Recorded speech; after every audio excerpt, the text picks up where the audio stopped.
देखो, घर में जब 4 लोग होते हैं तो उम्मीद तो लग ही जाती है कि काम में हाथ बटा देंगे सब लोग, लेकिन मालती देवी के साथ कुछ अलग ही हो रहा है। अरे बहू सुन, जरा ये पर्दे धोकर डाल दे।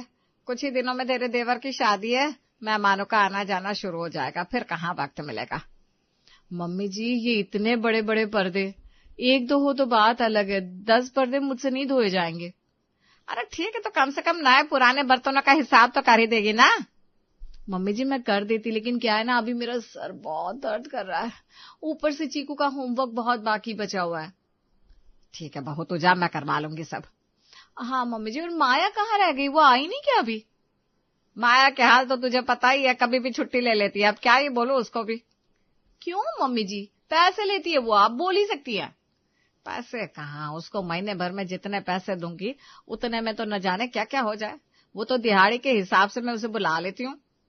अच्छा अच्छा, तो देवर जी की शादी के काम में तो आएगी ना? हाँ हाँ आएगी, तुमसे कोई उम्मीद नहीं लगती बहू मुझे। क्या मम्मी जी, आप भी बड़ी मजाकिया है। वैसे आज दिन भर में क्या करने वाली है बहू तू? मम्मी जी आज तो मुझे बहुत काम है, अभी तो मैंने कपड़े ही डिसाइड नहीं किए कि क्या पहनूंगी। भाभी आप अपने लिए डिसाइड करें तो मेरे लिए भी कर दीजिए ना।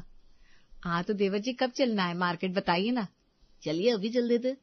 चलिए चलिए, मैं अभी चप्पल पहन कर आई। वाह, मार्केट के लिए सिर में दर्द भी नहीं आए।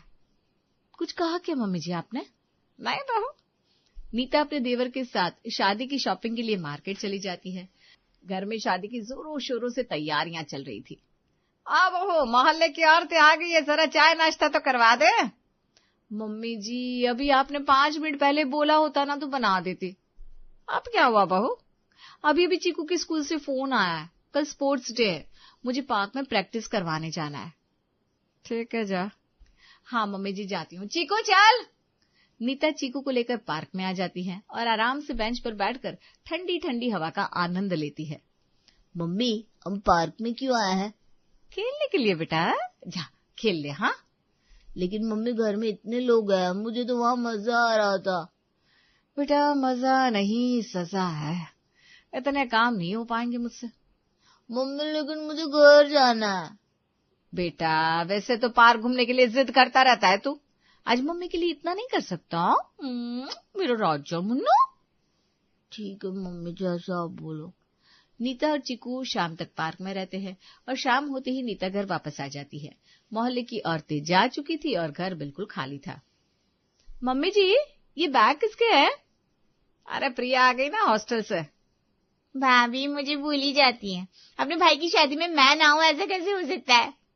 अरे नहीं नहीं ननद जी, आपको कौन ही भूलेगा, महीने के 6 चक्कर तो आप लगाती ही हैं। तो भाभी आपको अच्छा नहीं लगता क्या? बिल्कुल अच्छा नहीं लगता, आपको इतने दिन रहकर फिर हॉस्टल जाना पड़ता है, मुझे तो बड़ी याद आती है आपकी। क्या बात है भाभी, बस इसी पर एक कप चाय आपके हाथ की मिल जाए तो मजा आ जाए। किससे बोल दिया तूने भी? ओहो ननद जी, चाय क्या, अब तो खाने का टाइम हो रहा है, चलिए किचन में खाना बनाते हैं। बहू तो खाना बनाने जा रही है? मम्मी जी आप तो ऐसे बोल रही हैं जैसे मैं कभी कोई काम करती नहीं हूँ, अब खाना तो बना ही सकती हूँ। ननद जी आ गई है बर्तन धोने के लिए। मैं?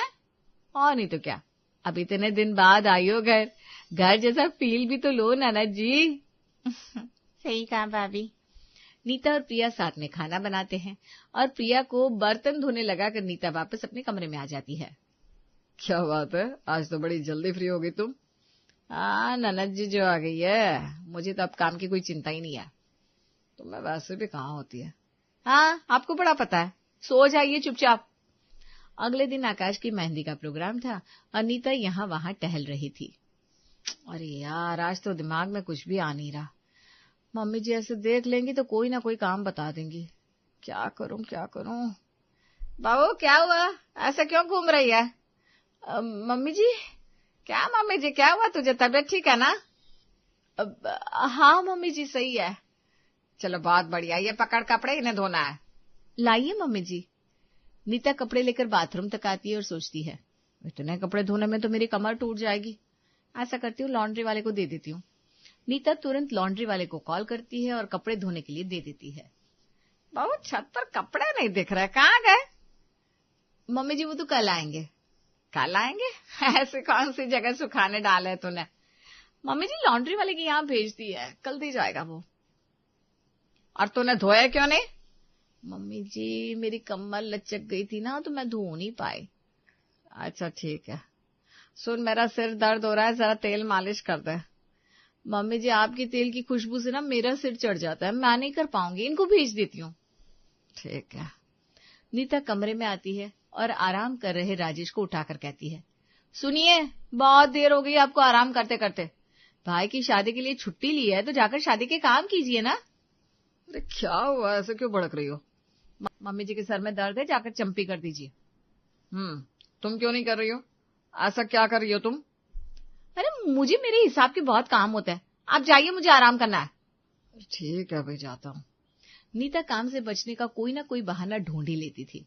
प्रिया को अपनी भाभी की आदत जरा भी पसंद नहीं थी, जिस वजह से कभी कभी दोनों के बीच नोक झोंक भी हो जाया करती थी। भाभी अब सो रही हैं और मम्मी अकेले कामों में लगी हुई है। ननद जी आप मेरा सोना देख रही हैं, मम्मी जी की मदद कर दीजिए ना आप। ऐसा है भाभी, आप न सिर्फ खुद के बारे में सोचती हो, घर के काम भी बस उतने करती हो कि कोई कुछ कह ना पाए। आप हॉस्टल से 4 दिन के लिए तो आई हो, तो आराम से रहिए ना, इतने मेहमानों के बीच कलेश क्यों करना है? सब चाल समझती हूँ आपकी, सेल्फिश है आप, सेल्फिश। ठीक है जाइए आप। प्रिया नीता से लड़ झगड़ कर वापस आती है और अगले कुछ दिनों में आकाश की शादी भी निपट गई। साथ में घर में नई नवेली दुल्हन कीर्ति का होता है आगमन। देखो इस बार बहू मैं गांव से लाई हूँ, बहुत सुशील संस्कारी बहू है मेरी। लगता है शहर की एक बहू से मन भर गया तुम्हारा। सच में, मेरा बस चले तो मैं बड़ी बहू की जगह कोई गांव की ही ले आती। क्यों इतना परेशान कर दिया क्या? अरे परेशान, तुम झूठ मानोगे, एक गिलास यहाँ से वहां नहीं रखती है। अरे ये तो बड़ी तेज है तुम्हारी बहू, बचा कर रखना अपनी छोटी बहू को इससे। हाँ और नहीं तो क्या, मैं जरा भी परछाई नहीं पड़ने दूंगी कीर्ति पर नीता बहू की। सही है, चलो नई बहू का स्वागत करो। देवर जी, देवरानी तो बड़ी सुंदर लाए हैं आप। अरे भाभी सुंदर ही नहीं है, ये खाना भी बहुत अच्छा बनाती है। अरे उसे अंदर तो आने दो, दरवाजे पर ही सारी तारीफ करोगे क्या? हाँ कीर्ति। कीर्ति का गृह प्रवेश हो जाता है और वो अपने ससुराल के माहौल में ढलने लगती है। कीर्ति बेटा, तुझे साफ सफाई तो पसंद है ना? जी मम्मी जी, मुझे बहुत पसंद है। वाह मेरी बहू, कितनी अच्छी बहू मिली है मुझे, वरना कुछ लोग तो ऐसे 4 दिन तक झाड़ू पोछा तक करने का नहीं सोचते हैं। मम्मी जी सब सुनाई दे रहा है मुझे, बस सुनती रहना, करना कुछ मत। अच्छा छोटी बहू, तुम अच्छे से घर की साफ सफाई कर दो, उसके बाद देख लेना नाश्ते में क्या बनेगा। जी मम्मी जी। कीर्ति घर के कामों में लगकर एक एक कोना चमका देती है और नीता आराम से बैठकर देखती है। देवरानी जी आपके अंदर तो बड़ी ताकत है, घर तो नए जैसा बना दिया। बड़ी बहू, मेरी छोटी बहू को नजर मत लगा, खुद तो कुछ होता नहीं तुझसे और इससे बोल रही है। ठीक है, वैसे भी मुझे बहुत काम है, चीकू का होमवर्क करवाना है। नीता अपने कमरे में चली जाती है और उसके जाते ही प्रिया कीर्ति से कहती है, भाभी आप ना नीता भाभी से दूर रहना, वो आपको भी अपने जैसा ही बना लेंगी, सेल्फिश। अरे क्या हुआ, दीदी तो कितनी अच्छी है।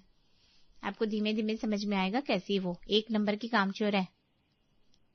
अरे प्रिया क्या कर रही है तू? बहू को परेशान मत कर। बहू तुझे माला बनाना आता है? जी मम्मी जी। बहुत अच्छा है, तू मंदिर के लिए माला बना दे, तब तक मैं मोहल्ले में मिठाई के डब्बे देकर आती हूँ। हाँ जी मम्मी जी। कीर्ति अकेले ही माला बनाने का काम शुरू करती है और काफी देर तक उसी में लगी रहती है। अरे बहू अभी तक ये खत्म नहीं हुआ, ऐसे धीमे धीमे करोगे तो कब नाश्ता बनेगा, कब खाना बनेगा?